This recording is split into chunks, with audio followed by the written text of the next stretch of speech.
Okay, guys. Well, what I want to do today as our Zoom virtual lab is I am going to talk about labeling our CPTs. Now, I've had some students in for tutoring, and we've spent time doing this, and they can tell you themselves that it is a game changer.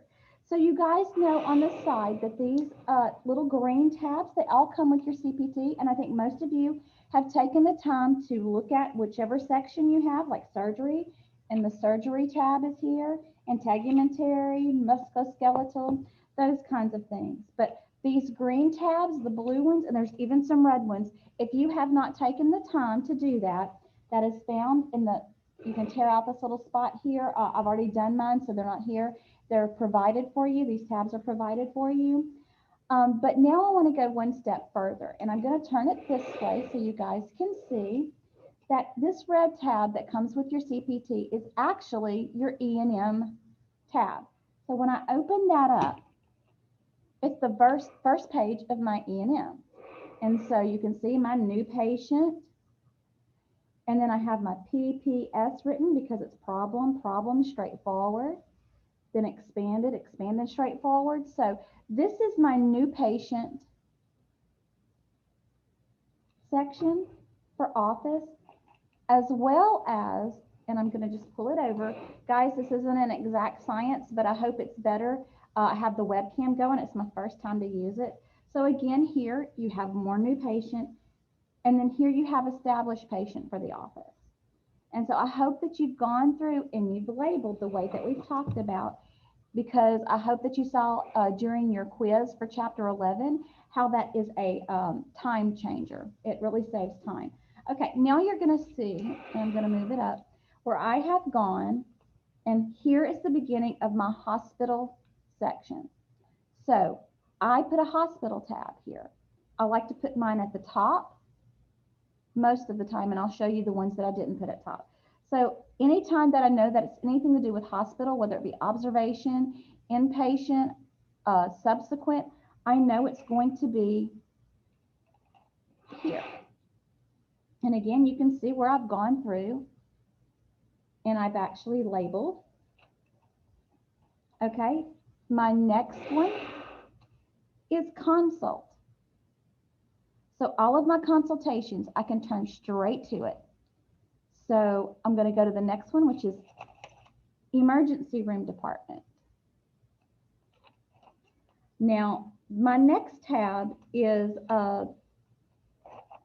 domiciliary. I don't know why I used a big one. Well, I used a big one because I could not fit it on the little one, and that bugs me. So I have my home health here, but this is the big one. I have the hardest time finding the preventative medicine section. So I have a preventative medicine, and then I have my neonatal, my newborn. Now, are there more sections? There are absolutely more sections. I do not label everything, but one of the things that I didn't label that I would like to encourage you to label, and I'm going to do it while we're talking, is this section right here. It's the work-related or medical disability evaluation services. So I am going to label that, and I'm actually going to put a big label simply because it's long. And I am just going to put work related / disability. And it is a big tab. See, I've done a big tab. But instead of putting it on the side like I did my other big tabs, I'm actually just going to put it here next to my newborn. Now, hopefully that made sense to you guys. I'm just going to thumb through. All this is neonatal here, intensive care services. I want to label that. So I'm going to take one of my medium size. I would like to explain. Large, medium, small.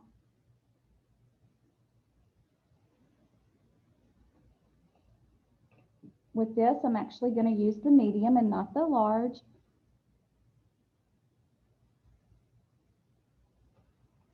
I just want to read a little bit. Inpatient neonatal.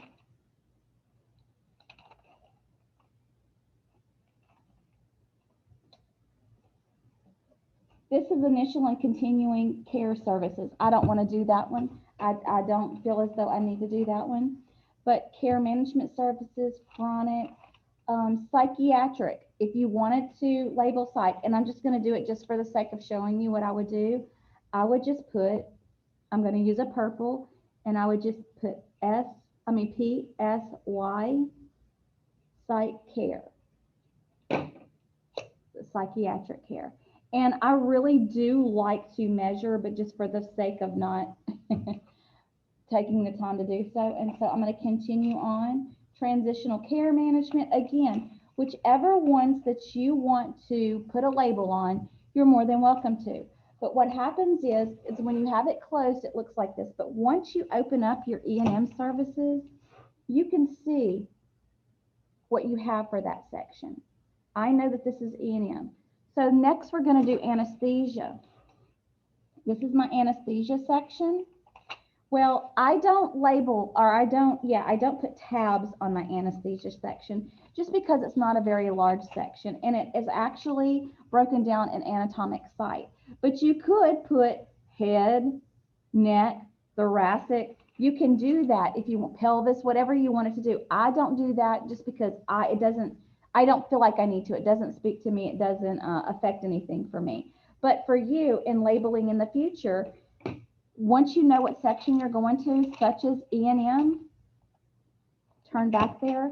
When you open to that section, your tabs for that section need to show. So that's the reason why I would suggest that you measure. I'm going to actually move my work related to here. See how I'm making it to where you can see it? Hang on. I'm going to move my newborn over here. Can't see that, so I've got to move it a little bit more. Newborn. And I'll put my work related right next to that. And then I'm going to go back to my site care and I'm going to move it down a little bit. So when you see it, I just want to make sure I'm going to take the webcam and I'm going to show you. See how that looks? I can see everything. It's my E&M section, and then I can see every section that I want to be able to see in there because I've measured out. So if it was a consult, I can take here, I can flip straight over to consultations right here. Newborn. I just grab my newborn and look at where I am. So I hope that that was helpful. Oh, I don't want to jiggle it around too much, but I'm trying to get it back up here. I hope that was helpful. I hope that you understand how I think that you need to label your CPT and what the labels you're going to need to have, your large ones and your medium ones at least. I use the small ones for the alphabet to break up the alphabet. But there you go. That's the end. I hope you guys got something out of this. I would recommend, please label your manuals. It is necessary. Have a great day and study for your final. Bye, guys.